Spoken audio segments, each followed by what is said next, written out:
bénéficiez de la prime d'activité ou du revenu de solidarité active, deux prestations versées sous condition de ressources. Vous devez donc déclarer à la CAF les ressources des membres de votre foyer chaque trimestre pour continuer à recevoir votre aide. N'est-ce pas Marie-Pierre ?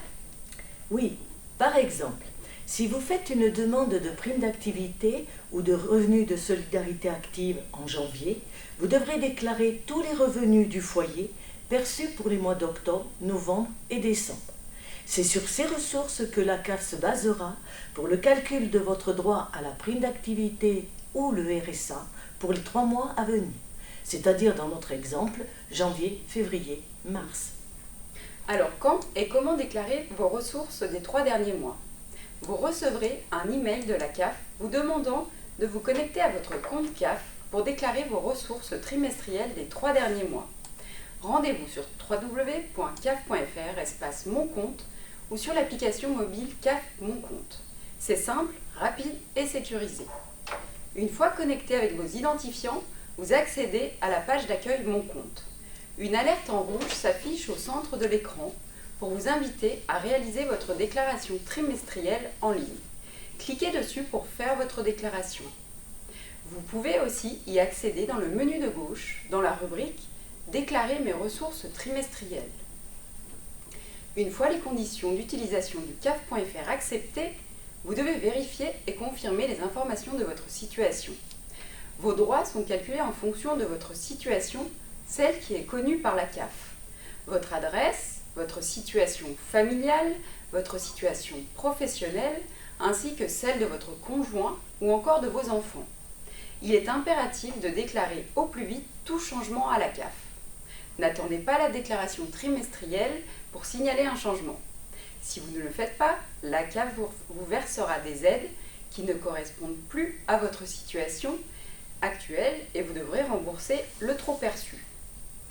Vous complétez ensuite votre déclaration trimestrielle en fonction des mois indiqués et de la nature des ressources que vous avez eues. Si vous n'avez pas eu de ressources, vous devez simplement cocher la case « Aucune ressource est validée ».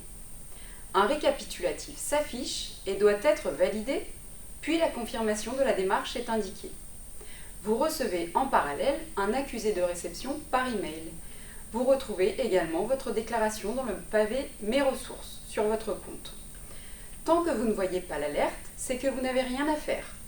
Pour connaître la date à laquelle vous devrez réaliser cette démarche, rendez-vous dans la rubrique « Mon agenda » où vous retrouvez les événements à venir en fonction de votre situation et de vos droits. Voilà pour ce qui est de la procédure. Alors vous vous posez peut-être des questions sur ce que vous devez déclarer comme ressources. Marie-Pierre, peux-tu nous indiquer ce que nos allocataires doivent renseigner dans leur déclaration trimestrielle ? Selon votre situation professionnelle, vous devez indiquer toutes les ressources des 3 derniers mois reçues par vous et les membres de votre foyer, que ce soit votre conjoint ou vos enfants à charge à partir de 14 ans. Il s'agit donc des salaires, même perçus à l'étranger, des revenus de travailleurs indépendants, de micro-entrepreneurs, des revenus d'apprentissage, des rémunérations de stages de formation professionnelle, des indemnités chômage versées par le Pôle emploi, des indemnités maladie, maternité versées par la caisse primaire, ou encore des pensions invalidité ou vieillesse. À chaque type de ressources correspond une rubrique dans la déclaration trimestrielle, vous ne pouvez pas vous tromper. Si vous avez reçu des revenus d'activité, vous devez indiquer le montant net avant retenue et saisie, avant prélèvement à la source et inclure les éventuels acomptes ou avances sur salaire. N'oubliez pas de déclarer également les heures supplémentaires, toutes les primes, que ce soit un 13e mois, une prime de fin de contrat, de licenciement ou encore de précarité. Attention, sur votre déclaration, vous devez indiquer vos ressources sur les mois où vous les percevez. Par exemple, si votre salaire de janvier est versé sur votre compte bancaire le 2 février, vous devez l'indiquer sur le mois de février. Enfin, ne déclarez pas les prestations que la CAF vous verse tout le mois. Elles seront prises en compte automatiquement dans le calcul de votre droit. Je te remercie pour ces précisions, Marie-Pierre. Une fois votre déclaration remplie et validée, votre dossier est mis à jour en temps réel et votre droit au RSA ou à la prime d'activité est automatiquement recalculé pour les 3 mois à venir. Attention, je le répète, en cas de changement de situation au sein de votre foyer, vous devez le déclarer à la CAF sans attendre la prochaine déclaration trimestrielle. Là encore, pour déclarer un changement de situation, ayez le réflexe caf.fr, espace Mon compte ou l'application mobile CAF. Votre dossier sera mis à jour très rapidement et vos droits réactualisés en temps réel. Vous pouvez maintenant nous poser toutes vos questions concernant la déclaration trimestrielle en ne donnant aucune information personnelle, bien entendu, sur votre situation. À vos claviers.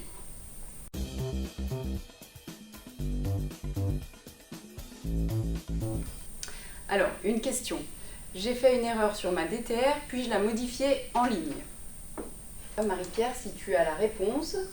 Pour la modification en ligne, une fois qu'elle est déjà enregistrée, nous la saisissons sur votre dossier.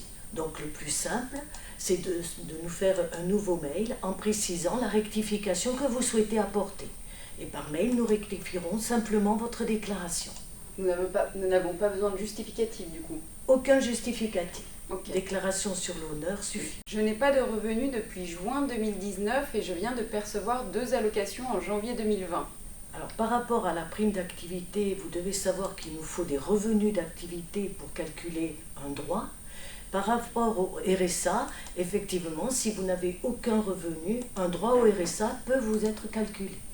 Et donc à ce moment-là, vous faites vos demandes sur le site caf.fr. Bonjour, concernant les indemnités chômage, quel montant à déclarer? Faut-il déduire le montant retraite? Non, alors aucune déduction d'un montant retraite. Vous devez déclarer la globalité de vos revenus. Dans ce cas, vous devez déclarer les indemnités chômage et le montant de votre pré-retraite, je pense. Nous devons connaître la totalité de vos ressources. Bonsoir, si je deviens auto-entrepreneur, à quel moment dois-je déclarer merci? Alors, vous devez le déclarer dès que vous prenez cette activité, c'est-à-dire au moment où vous inscrivez au niveau du registre des commerces et de l'industrie. Bien sûr, au début d'une activité de micro-entrepreneur, vous devez déclarer le chiffre d'affaires brut. Cette déclaration se fait sur votre compte caf.fr. Vous indiquez le chiffre d'affaires brut et l'abattement fiscal qui est lié à votre activité se fera automatiquement. Bonjour, je dois prendre ma retraite en juillet 2020. D'ici là, j'aimerais trouver un emploi à temps partiel. Qu'en sera-t-il des allocations RSA? Merci. Alors, pour le droit RSA, nous tiendrons compte, bien sûr, du montant de votre retraite, mais également des salaires que vous allez recevoir. Alors, il se peut que la totalité, la somme de ces 2 revenus fasse obstacle au RSA. Mais n'oubliez pas que si vous justifiez d'une activité professionnelle, vous devez faire une demande de prime d'activité. Dans ce cas, vous aurez un droit calculé pour le RSA et éventuellement pour la prime d'activité, suivant le montant de ces ressources. Quand dois-je effectuer ma première déclaration? Alors, la première déclaration, si vous venez de déposer une demande de prime d'activité ou de revenu de solidarité active, dans 3 mois, nous vous demanderons vos ressources trimestrielles, mais pas d'inquiétude, vous recevrez un email à ce moment-là, vous demandant de faire la déclaration trimestrielle. Mon ex-conjoint a quitté le domicile, pourquoi me demande-t-on encore ses revenus? C'est simplement pour étudier un droit de manière continue. Effectivement, votre conjoint a quitté le domicile, nous allons exclure ses ressources pour le calcul du droit, que ce soit en RSA ou en prime d'activité. Mais pour des raisons techniques, nous devons quand même connaître ses ressources au moment de la séparation. On parle bien des ressources trimestrielles. Au moment de la séparation, vous précisez ces revenus-là, mais n'ayez crainte, le droit sera calculé sans ces revenus. Je suis en disponibilité de l'éducation nationale, je travaille en micro-entrepreneur, Je touche la prime d'activité, je n'ai pas le droit au RSA, n'est-ce pas? Oui, tout à fait. Une personne qui choisit d'être en disponibilité ne peut pas prétendre au RSA. C'est un choix de sa part, donc elle est exclue du droit au RSA. Par contre, pour la prime d'activité, effectivement, nous tiendrons compte des ressources. Comment est calculée la prime d'activité? Alors c'est un calcul compliqué.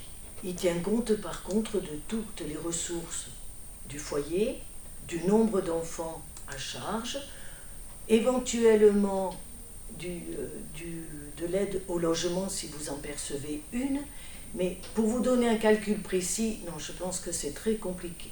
Si vous le souhaitez vraiment, il vaut mieux prendre rendez-vous à notre accueil. Et vous avez la simulation également que vous pouvez faire sur le caf.fr. Je pense que ça vous donne a priori un droit bien plus exact.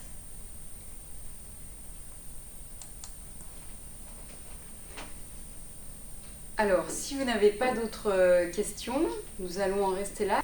Si malgré tout vous ne parvenez pas à faire votre démarche en ligne, n'hésitez pas à vous rapprocher des maisons de service au public ou encore des maisons France Service, dont vous pouvez trouver l'intégralité des coordonnées sur notre site.